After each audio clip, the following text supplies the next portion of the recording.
All right, so you want the inside scoop on Estes Park, huh? Sounds like a plan. Not just the touristy stuff, but like the real deal. I'm all ears. Well, buckle up because we've got articles, a whole YouTube deep dive from Undiscovered America TV, even some local network insights. Wow, that's quite the collection. Yeah, we're going deep on this one. All right, then let's do it. So you can ditch the well-trodden path and uncover what makes Estes Park truly tick.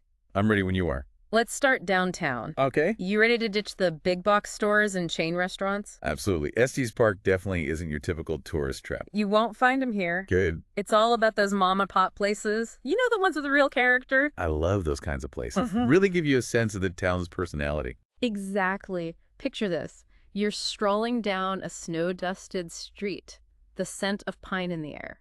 Okay, I can picture that. You duck into a cozy bookstore warmed by a crackling fireplace. Oh man, that sounds amazing. Especially after a day of exploring the mountains. Right. And the best part, What? next door there's a little shop whipping up fresh homemade saltwater taffy. Now you're talking. That's the good stuff. It's pure charm. It really speaks to that independent spirit that Estes Park is known for. You hit the nail on the head. These local businesses are the heart and soul of the town. They're carrying on traditions and creating a truly unique experience for visitors. It's not just a quaint aesthetic either. It reflects a deep-rooted connection to the town's past. Absolutely. Estes Park has a rich history, and it's inspiring to see that history preserved and celebrated through these businesses. And speaking of history, we can't talk about Estes Park without mentioning the Stanley Hotel. Oh yeah, the Stanley Hotel.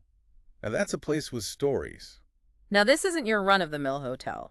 This grand game was built back in 1909 by Freeland Oster Stanley. Of Stanley Steamer fame. The one and only. Wow, that's quite a legacy. And get this, 9 of the original buildings are still standing. Seriously, they've done an incredible job preserving it. Talk about commitment to history, right? It's more than just a hotel at this point. It's a living museum, a portal to early 20th century ingenuity. You're not just staying there, you're stepping back in time. And they've obviously taken that responsibility very seriously. Yeah, it's clear that preserving the legacy of the Stanley family and the town itself is a top priority. Which is fantastic. Yeah. I mean, how often do you get to experience history so tangibly? Yeah. Not often enough, that's for sure. Exactly. It's a real treasure. You might even recognize it from somewhere. Oh, yeah. The Stanley Hotel actually inspired Stephen King to write The Shining. Wait, really? No way. That's amazing. Yep. His iconic horror novel about a family who gets snowed in at an isolated hotel. Get out of here.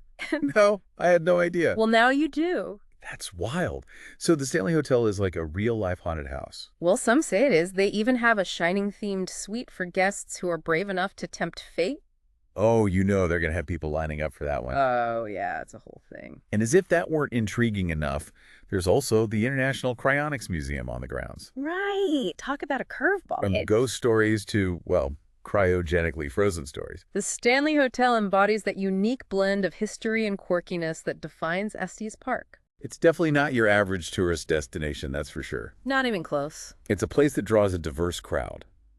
History, buffs, film fans, and those with an interest in the slightly macabre. You know what they say? Variety is the spice of life. And Estes Park has got spice and spades. But let's be real. The Stanley Hotel is just the tip of the iceberg when it comes to Estes Park. Absolutely. We've barely scratched the surface. The real magic begins when you step outside. That's what I've heard. And into the breathtaking natural landscape that surrounds this town. Right. Like Rocky Mountain National Park. You got it. We're talking about Rocky Mountain National Park. Okay, that's what I thought you meant. I was like, did they find another park I don't know about? Right on the town's doorstep. That's incredible. Yeah. Imagine waking up to those views every morning. Can you imagine? Talk about a backyard. Seriously. I mean, we're talking over 400 square miles of pristine wilderness. It's mind-boggling when you really think about it. Towering peaks, serene meadows, crystal clear lakes. You name it, they've got it. It's a testament to the visionaries who had the foresight to preserve this land. Absolutely. They understood the importance of protecting these natural wonders for generations to come. And thank goodness they did. It's become a cornerstone of Estes Park's identity.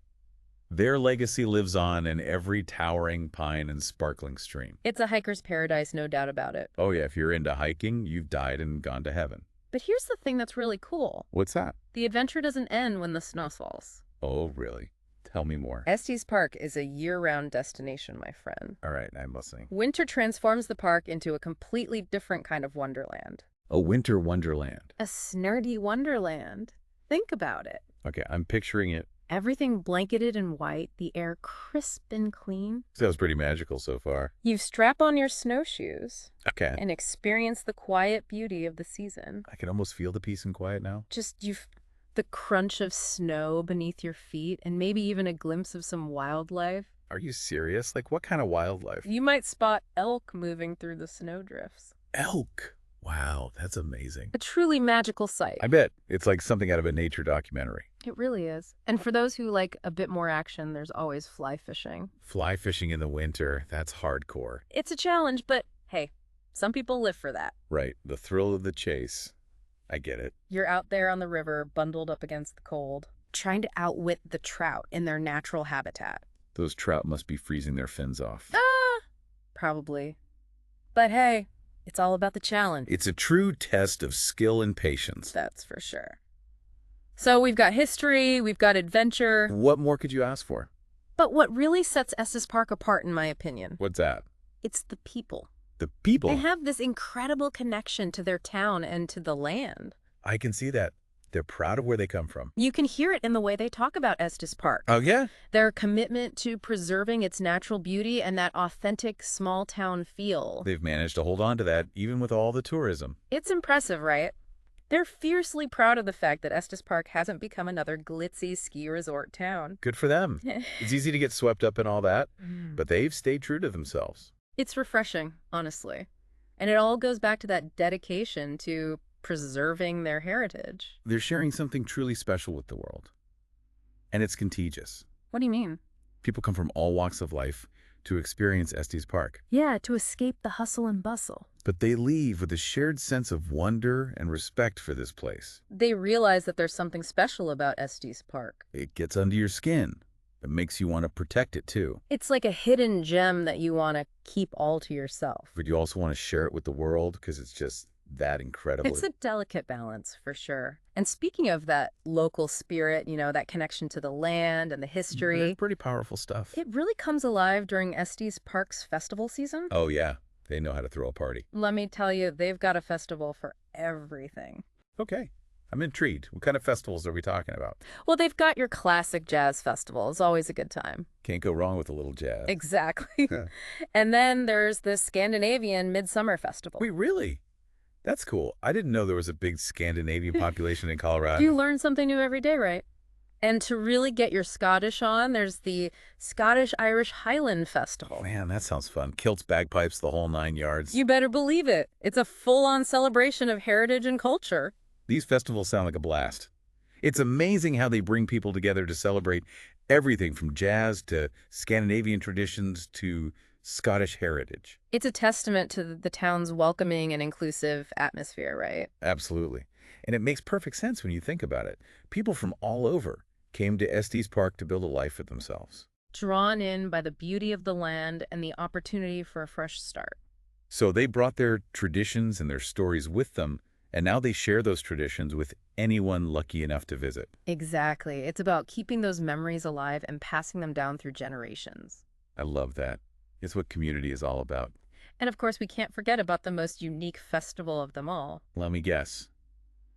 It's got to be the Frozen Dead Guy days, right? You know it. Only in Estes Park, my friend. Only in Estes Park. Okay. So, for anyone who hasn't heard of this, tell us about Frozen Dead Guy days. Well, picture this. It's a celebration of life and, well, death. That's an interesting combination. Inspired by that International Cryonics Museum we talked about Of earlier. course. Where else could you possibly have a festival dedicated to cryonics? Exactly. It's quirky, it's unconventional, and it's become a beloved Estes Park tradition. I can see why. It's so out there that you can't help but be charmed by it. And you've got to hand it to the people of Estes Park. They're not afraid to embrace the strange and unusual. No, they're not. And that's what makes this town so special. So you want to witness a coffin race. A coffin race, you're kidding. Dead serious, or take a polar plunge in honor of cryonics. Sign me up. I mean, I'll watch from a safe distance, but still, that's amazing. Frozen Dead Guy Days has got you covered. It sounds like the perfect blend of weird, wonderful, and heartwarming. That's Estes Park in a nutshell. Now let's not forget about those who appreciate a different kind of spirit. You mean the craft beer scene? You know it. Estes Park's craft brewery game is strong. I've heard good things about their breweries. They're doing some really creative stuff up there, using local ingredients and putting their own unique spin on classic styles. Okay, I'm sold on the beer already. And it's not just about the beer itself, it's about the atmosphere. Oh yeah, tell me more about that. These breweries are community hubs, places where locals and visitors can come together, relax, and enjoy a cold one. It's like the new old-fashioned town square, right? Exactly. Yeah. And they often feature live music, local art, and, that warm, welcoming vibe that Estes Park is known for. Okay, now I'm really starting to get a feel for this town. It's like they've managed to bottle that sense of community and pour it into every glass. Cheers to that. So we've covered a lot of ground today. From the historic Stanley Hotel to the breathtaking Rocky Mountain National Park to the quirky festivals and the thriving craft brewery scene. We've gone from ghosts to elk to cryogenically frozen bodies to craft beer. It's been quite the journey. Only in Estes Park, right? But what really stands out to me is the spirit of this town. Oh, absolutely. It's palpable. It's in the dedication of the locals to preserving their heritage Their commitment to protecting the natural beauty of the area. and their willingness to embrace the unconventional. It's a place where you can truly be yourself. Whether you're an outdoor enthusiast, a history buff, a festival goer, or just someone looking for a genuine and welcoming escape. Estes Park has something for everyone. So there you have it, folks. Your deep dive into Estes Park, Colorado. Rather than just a pretty mountain town. It's a place where history, nature, and community collide to create something truly special. A place that will stay with you long after you've left. If you're looking for an experience that's both inspiring and refreshingly different, Look no further than Estes Park. what speaks most to you? What would you explore first in this one-of-a-kind mountain town?